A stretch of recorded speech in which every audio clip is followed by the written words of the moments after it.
여러분 안녕하십니까? 지혜와 경험을 공유하는 손앵커의 더 책방 손지혜입니다. 오늘은 정주영 작가의 하버드 상위 1%의 비밀을 소개합니다. 10여 년을 괴롭혔던 난독증을 극복하고 20만 독자의 사랑을 받는 베스트셀러 저자가 되었는데요. 난독증을 극복했던 자신의 경험과 과정을 아이들에게 전하며 새로운 동기를 불어넣었고, 그 과정에서 수능 7등급이었던 학생이 연세대학교를 최종 합격할 만큼 큰 반전을 만들어내기도 했다고 합니다.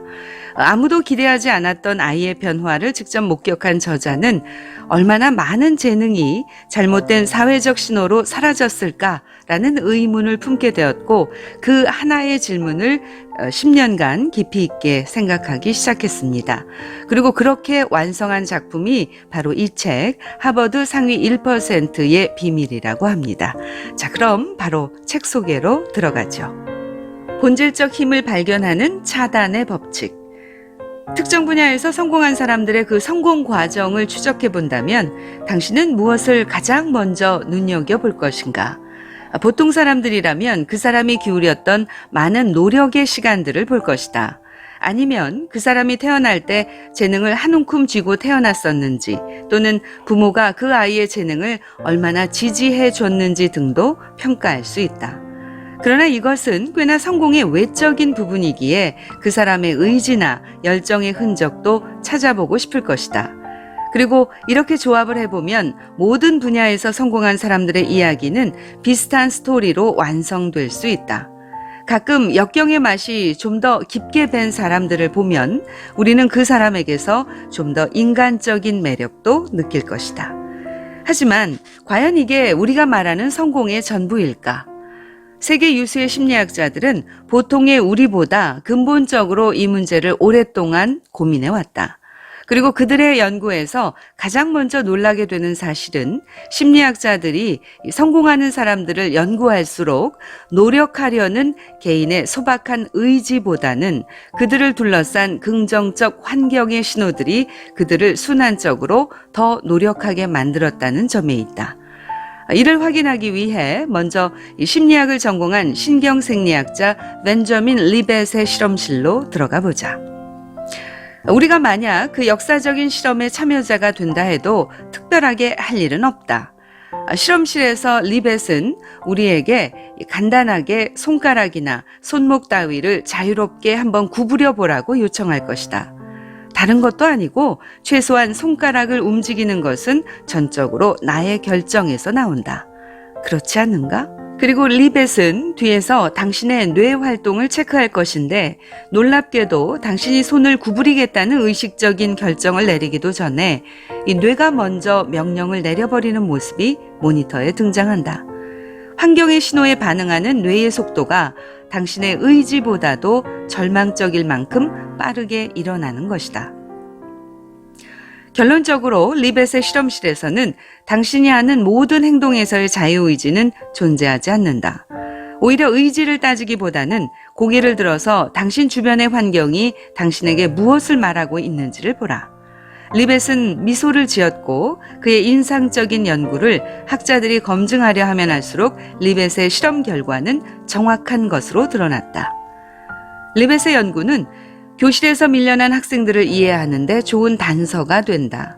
스탠퍼드 대학 심리학자인 클로드 스틸은 낮은 점수를 받은 학생들이 부정적인 환경의 신호에 둘러싸여 있고, 그럴수록 학생들은 학교가 자신이 성공하기에 적합한 곳이 아니라는 것을 계속 확인하게 된다고 말한다. 그리고 그들을 둘러싼 부정적인 환경의 신호들은 그들을 악순환으로 더 경쟁에서 밀려나게 만든다. 이것은 대단히 반직관적이다. 그렇지 않은가? 보통 사람들은 교실에서 밀려난 학생들을 노력의 부족으로 판단하지만 심리학자들은 노력을 하게 만드는 환경의 신호에 주목한다. 그들이 관찰할 때 성적이 낮은 학생들은 상위권 학생들처럼 행동하지 않는다. 고난이도 문제를 의욕적으로 풀려 하지 않고 이미 자신은 풀 수 없다고 먼저 생각한다. 이것은 노력과 무관한 문제다. 만약 이 부정적인 신호들을 차단하고 다시 공부를 시작한다면 어떨까? 스틸과 그의 동료들은 학교로 가서 성적이 중간 정도 되는 학생들을 데리고 나왔다. 그리고 학생들을 세 분류로 나누어서 아주 간단한 환경의 신호를 던졌다. 첫 번째 그룹엔 상위권 학생과 경쟁해야 한다는 신호를 보냈고, 두 번째 그룹의 경우 상위권과 비교당하던 부정적인 환경 신호들을 차단시켰다. 마지막으로 세 번째 그룹엔 부정적인 환경 신호를 차단하면서 공부는 자신의 힘을 키우는 의미 있는 경험이라는 긍정적인 신호를 보냈다. 과연 이 간단한 신호들이 무엇을 바꿀 수 있을까? 스틸의 주장대로 눈으로 바뀐 것은 없다. 학교 선생님은 여전히 같았고 교과서도 바뀌지 않았으며 시험지 또한 언제나처럼 객관적이다. 게다가 우리는 공부 못하는 학생들이 열등감을 이야기하는 것을 핑계라고 여긴다. 그러나 스틸은 누구도 예상하지 못한 결과를 얻었다. 공부를 못하는 학생들로부터 공부를 못한다는 주변 신호를 차단하자 전 세계 심리학자들의 눈길을 집중시켰는데 그들의 성적이 2배가량 확연하게 뛰어오른 것이다. 특히 마지막 세 번째 그룹의 학생들에게 이러한 반전의 효과가 시간이 지날수록 강해졌다. 변변찮은 주립대학이나 갔을 학생들에게 아이비리그의 입학장이 보였던 것이다. 이 놀라운 연구에서 외형적으로 바뀐 것은 아무것도 없었다. 이 모든 변화는 온전히 학생의 내면에서 일어났다. 스틸이 최초로 발견한 이 현상에서 더 인상적인 지점은 이러한 변화를 위해 당신의 유전자와 부모님이 어떤 사람인지 또는 얼마나 공부를 열심히 해왔는지 따위를 꼬치꼬치 캐묻지 않아도 된다는 사실이다. 바로 지금 환경의 신호를 차단하고 목표에 온전히 집중한다면 변화가 일어난다. 환경의 신호를 차단하는 것은 가난이나 유전자 등을 바꾸는 것보다 더 현실적이라는 점에서 분명한 이점을 가진다. 스틸의 이 연구 결론대로 부정적인 신호를 차단하는 것은 개인의 내면적 힘에 다가가게 한다. 그리고 하버드 대학 심리학자인 헤더 그레이 교수는 스틸의 연구에 이어 긍정적인 환경 신호에도 의문을 품었다. 열등생들이 부정적 신호 때문에 성적이 떨어진다면 1등급 학생, 상위 1% 같이 긍정적인 환경 신호를 계속 받는 상위권 학생들에게서 이 신호를 차단하면 어떻게 될까? 하버드 대학의 마가렛 쉬 교수는 실험을 통해 상위권 학생들을 향한 성적에 대한 긍정적인 신호를 꺼버렸다. 그러자 자신의 우월함을 더는 확인할 수 없는 상황이 된 상위권 학생들이 고난이도 문제를 풀 때의 성적이 현저하게 떨어졌다. 그러나 다시 중위권 학생들과 경쟁을 치르게 하자 상위권 학생들의 성적은 눈에 띄게 올라갔다. 쉬의 연구에서 우리가 놀라게 되는 부분은 중위권 학생들이 가지는 열등감이 상위권 학생들에게는 우월감을 느낄 수 있는 연료로 쓰여진다는 점이다. 특히 그 우월감에 대한 신호가 노골적일 때보다 은근하게 배어 있을 때 상위권 학생들의 성적은 눈에 띄게 높아졌다. 마치 자신의 특권을 즐기는 듯이 성적이 올라갔지만 정작 그 연료가 사라지면 상위권 학생들의 성적은 다시 뚝 떨어졌다. 이 효과는 너무 분명해서 심리학자들의 여러 분야 실험을 통해서도 반복해 증명이 되었다. 누군가의 낮은 위치와 무너진 열등감은 반대의 사람에게는 조용한 우월감과 성취감이 된다. 심리학자들이 관찰하면 할수록 이 환경의 신호가 누군가에게는 선순환이 또 다른 누군가에게는 악순환으로 이어지는 것이 목격되었다. 그렇다면 이렇게 거대한 차이는 어디에서부터 시작되었던 걸까? 예일대학 심리학 교수인 리처드 니스벳은 우리가 어렸을 때에 아주 사소했지만 결정적이었던 인지 문화에서부터 답을 찾고 있다. 심리학자들의 관찰 결과 전문직 부모는 시간당 2,000개의 단어를 아이들에게 구사하지만 노동계층의 부모는 고작 1,300개의 단어를 사용한다. 이것이 3살만 되어도 전문직 가정의 아이는 3천만 개의 단어를 듣게 되지만 노동계층에서는 2천만 개 이상은 듣지 못한다. 아이들은 여기에서부터 이미 학습량의 상당한 차이를 겪게 된다. 그리고 이 아이들이 처음으로 부모의 품을 떠나 교실 문을 밟을 때 교사의 눈에는 3천만 개의 단어를 접한 미래의 명문대생과 2천만 개 이하의 단어를 접한 공장에 있을 아이들이 구분된다. 그리고 파리 우에스트 랑테르 대학의 패트릭 고슬링은 교사들이 제자들의 성적을 어떤 식으로 해명하는지 연구했다. 연구 결과 교사들은 성적 부진의 이유를 주로 가정 환경에서 찾는 반면 우수한 아이의 성적은 하나같이 교육진의 뛰어난 능력 때문이라고 여겼다. 결국 이 과정에서 아이들의 재능은 상당 부분 무시되고 긍정적인 환경의 신호가 사라진다. 그리고 대부분이 중위권 성적의 학생으로 눌러앉게 된다. 그러나 한번 상위권에 진입한 아이들의 성적은 로즌소울의 손가락으로 누적되고 강화된다. 스틸이 바꾼 것은 이렇게 파괴적인 신호들에 대한 차단이었다. 사회심리학자 로랑 베그의 지적처럼 자기 자신에 대한 생각은 상당 부분 타인의 판단에서 온다. 스틸은 그 잘못된 판단을 차단시키는 중요성을 처음으로 밝혀냈다. 이들의 연구 결과는 우리의 의지보다 의지를 만드는 긍정적인 신호들이 훨씬 강력하다는 것을 알려준다. 학생들이 똑같이 연필을 잡아도 왜 어떤 학생들은 끝까지 버티는 반면에 어떤 학생들은 포기해버릴까? 이 질문에 대한 답은 이제 풀렸다. 그것은 각자의 신호가 다르기 때문이다. 당신이 1등이라면 1등처럼 행동할 것이다. 그러나 꼴찌라면 결코 1등처럼 행동하지 않을 것이다.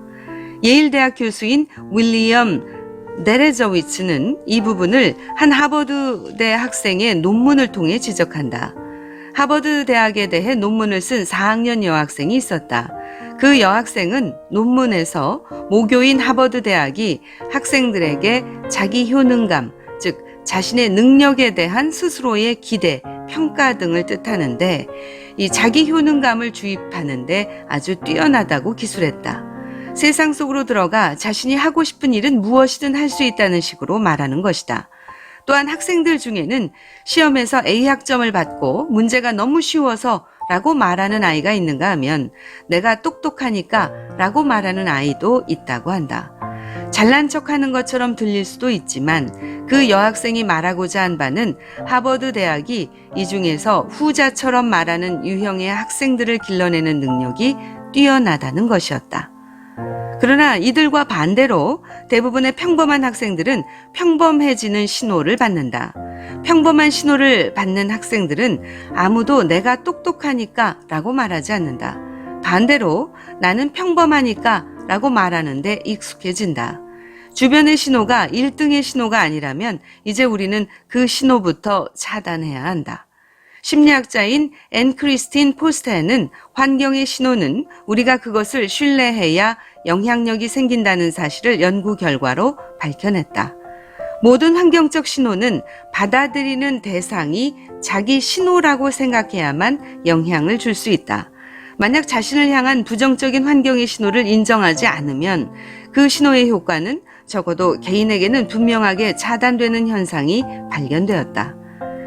그 어떤 사람에게도 자신을 만드는 환경적 신호를 인정하거나 거부할 수 있고 그 영향력은 대단하다는 것이 연구 결과로 밝혀지고 있다. 인간은 기본적으로 사회 체계를 신뢰하도록 성장해왔기에 개인을 향한 부정적인 환경의 신호도 신뢰하도록 진화해왔다. 그러나 이제 그것을 거절해야 할 이유가 분명하게 밝혀졌다. 내가 만약 교실에 가서 너는 외계인이라고 학생들에게 말한다면 아무도 나의 말에 반응하지 않을 것이다. 하지만 몇몇 중위권 학생들을 불러내어 너의 인지사고력은 다른 학생들에 비해 떨어지는 편이라고 말한다면 그 학생들의 성적은 현저하게 더 떨어진다. 이것이 바로 사회심리학자들이 발견한 사실이다. 학생들이 내가 던지는 신호를 자신의 것으로 흡수해버리는 것이다. 하지만 그 신호를 차단하는 것도 자신의 선택이라는 것을 알게 된다면 학생들의 성적은 떨어지지 않는다. 결론적으로 현재의 위치가 자신의 전부가 아니라고 믿는 것은 스틸이 선물한 차단의 맛과 같다. 열등감을 가진 학생들이 감정을 끊고 객관적으로 공부의 의미를 다시 새기며 온전히 자신에게 집중하는 것은 교실 뒷자리에 앉아 있었던 키신저가 하버드의 오로라를 풍겼던 것과 같다. 다시 그에게로 돌아가 똑같은 차단의 법칙이 적용되었는지를 확인해 보자. 자, 그래서 헨리 키신저의 이야기를 전해드립니다. 여러분께서도 잘 알고 계시듯이 헨리 키신저는 독일 출신의 미국 정치가이자 정치학자였죠. 하버드 대학 교수를 지냈고 닉슨 대통령 시절 대통령 보좌관 겸 미국 국가안전보장회의 사무국장과 국무장관을 역임하며 세계 평화를 위해 노력해서 노벨 평화상을 수상하기도 했습니다. 자, 신호의 힘, 하버드에 들어간 키신저의 오로라. 히틀러가 제2차 세계대전으로 전 세계를 공황 상태에 빠뜨릴 때 마침 독일 퓨르트에선 헨리 키신저가 태어났다. 그리고 운이 없게도 키신저가 눈을 떠보니 자신은 유대인이었다. 이것은 꽤나 절망적인 상황이었는데 율리우스 슈틀라이허는 키신저가 태어나던 해에 그를 비롯한 유대인들을 세균 덩어리라고 불렀다. 그러나 아프리카에서 굶어 죽을 운명을 달고 태어난 아이들에게도 때에 맞는 천진난만함이 숨어있듯이 키신저도 죽을지 모른다는 두려움 대신에 축구공을 들고 뛰어다니느라 정신이 없었다. 축구공을 멋지게 차면 여학생들의 눈빛은 키신저로 집중되었고 곧 치마만 두르고 있으면 달려가서 사귄다는 악명도 생겼다. 하지만 키신저의 처음이자 마지막 사랑은 결단코 금발머리의 여성이었다. 비록 아버지가 학교 선생이었지만 키신저의 눈은 동그란 공에 맞춰져 있었고 학교 성적은 모두의 의견대로 볼품없었다. 그렇다고 축구에도 뚜렷한 재능이 있는 것도 아니었는데 교실에서 흔하게 볼 수 있는 공부 안 하는 뒷자리 학생으로 담임 선생님들은 평가하곤 했다. 졸업할 때 성적은 전과목 C등급을 받았고 그나마 물리와 화학에서 B를 받은 게 아버지의 회초리가 덜 휘둘려지게 하는 유일한 이유였다. 그러나 그렇게 평화로웠던 키신저의 세상은 시간이 지나면서 조금씩 금이 가고 있었다. 히틀러의 영향력이 갈수록 높아지고 있었던 것이다. 히틀러가 유대인 세균을 깨끗하게 제거하자고 독일 시민들에게 외칠 무렵 키신저의 부모는 다행히 그의 손을 붙잡고 뉴욕 한복판으로 뛰쳐나왔다. 그리고 그의 세상은 바로 영화처럼 무너졌고 탈출하지 못한 유대인 친척들은 그의 분노에 찬 표현대로 독가스실에서 온몸이 갈려 비누가 되었다. 갑작스레 던져진 뉴욕 한복판에서 키신저 아버지는 자신의 두꺼운 악센트와 문법 실수가 두려워서 입을 다물어버렸고 회초리를 휘두르던 예전의 강한 모습은 겁에 질린 생쥐의 표정으로 바뀌었다. 자신의 세상이 붕괴되는 것을 본 키신저는 아버지처럼 입을 다물어버리는 대신 조심스레 영어를 뱉어보기 시작했는데 아이러니하게도 독일에서의 그의 성적표에 가장 형편없었던 것은 바로 영어였다. 게다가 키신저가 도착한 곳은 독일어로 영어를 가르치는 친절한 교실이 아니라 뉴욕 한복판이다. 알파벳도 버거운 사람에게 속어와 복잡한 악센트가 난무하는 뉴욕 한복판은 모두의 입을, 특히 자신이 가장 사랑했던 아버지의 입도 다물게 만든 것이다. 그런데 바로 그때 키신저는 모순적으로 무언가 상당히 다른 사람이 되어 있었다. 그는 독일에서 갓 들어온 하버드 예비스타처럼 행동했다. 교실 뒷좌석에 앉아있던 키신저는 갑자기 자신의 검은 뿔테 안경에 어울리는 행동을 하기 시작했고 그의 성적표는 갑자기 전 과목 A등급을 가리켰으며 전후 사정을 알 리가 없는 뉴욕 교사들은 그의 폭발적인 학습 의지에 감탄했다. 영어는 완전하진 않았지만 빠르게 정복되었으며 무엇보다 놀라운 건 키신저가 흘리고 다니는 오로라였다. 같은 교실에 있었던 친구는 당시 상황을 이렇게 기록하고 있다. 키신저는 최상위반에서도 가장 브레인이었다. 그러나 단순히 그의 학업적 탁월함이 우리에게 감동을 준 것이 아니다. 무엇보다도 키신저에게 배움은 스릴 넘치는 것이었고 그는 우리가 공부를 한다는 것이 무엇인가를, 공부의 진정한 가치를 학생들 모두에게 전염시킬 줄 알았다. 그의 이러한 오로라는 그를 눈에 띄게 만들었고 유명하게 만들었다. 그리고 하버드 대학은 이런 학생을 놓치지 않는다. 하버드에 들어간 키신저는 전 세계 상위 0.1%의 인재들 앞에서도 웃음을 지을 줄 알았다. 그의 성적표는 여전히 빛이 났으며 그의 졸업 논문은 하버드에서 가장 권위 있는 교수인 윌리엄 엘리엇의 눈을 사로잡았고 엘리엇은 전 세계의 엘리트들이 모이는 곳에 키신저를 가장 먼저 등장시켰다. 하버드의 문을 나서자마자 미국은 독일에서 비누가 될 뻔한 키신저에게 미국의 전체 운명을 맡겼다. 그리고 그것은 제법 현명한 선택이었는데 키신저는 베트남전을 종식시키고 중국과 관계 개선을 이끌어내면서 노벨 평화상을 쥐며 외교 역사에 잊지 못할 획을 남기게 된다. 무엇이 이러한 말도 안 되는 변화를 만든 것일까? 키신저의 이야기는 어릴 때부터 잘 닦여진 원석에 대한 이야기가 아니다. 혜성같이 등장한 하버드 스타 키신저를 연구하는 학자들은 뉴욕 교실에서의 최초의 변화에 주목한다. 학업적인 우수성은 그곳에서 처음으로 드러나기 때문이다. 하지만 그것만으로는 불충분하다. 자신의 모국어가 있던 환경에서도 평균 이하였던 학생이 갑자기 제대로 된 예열 과정도 없이 전혀 새로운 환경에서 뛰어난 두각을 보인다는 것은 우리가 이해하는 매끄러운 성공 곡선에는 전혀 존재하지 않는 성공 방식이다. 그러나 앞에서 우리는 페드로이아가 끝까지 휘둘렀던 방망이와 패러데이의 교훈을 통해 사회가 규정해 놓은 우리의 한계가 정작 실제 우리의 한계와는 다르다는 것을 확인했다. 사회는 평균적인 시기에 가장 빛나는 사람들을 찾고 승자와 패자를 나누지만 그 사회가 보내는 신호를 받아들이는 것은 우리의 몫이다. 허커비의 곡선처럼 모두의 빛은 상당히 다양하게 그리고 다르게 켜진다. 그리고 그 신호를 어떻게 받아들이는가에 따라서 각자의 성적표에는 상당히 많은 변화가 일어난다. 그 변화는 키신저가 만난 놀라운 힘이 될 수도 있고 사회가 예상한 대로 번아웃되어 나가 떨어지는 모습이 될 수도 있다. 네, 여기까지입니다. 이 책을 좀 정리를 하자면요. 책 표지에 이렇게 부제가 달려 있습니다. 신호를 차단하고 깊이 몰입하라. 저는 이 책의 핵심 메시지라고 생각하는데요.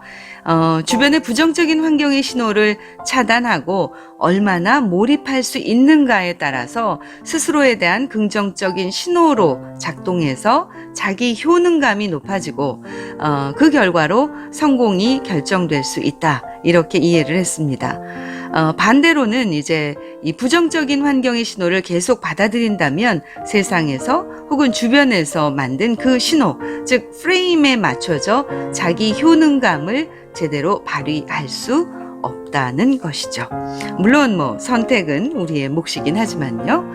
자, 한 번쯤 읽어볼 만한 책이라고 추천합니다. 특히 선생님들, 부모님들, 그리고 CEO들도 조직 구성원들의 성장을 위해 꼭 필독하시기를 권합니다.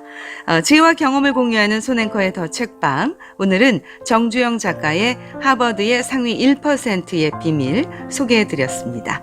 구독과 좋아요도 꼭 눌러주세요. 지금까지 손지혜였습니다.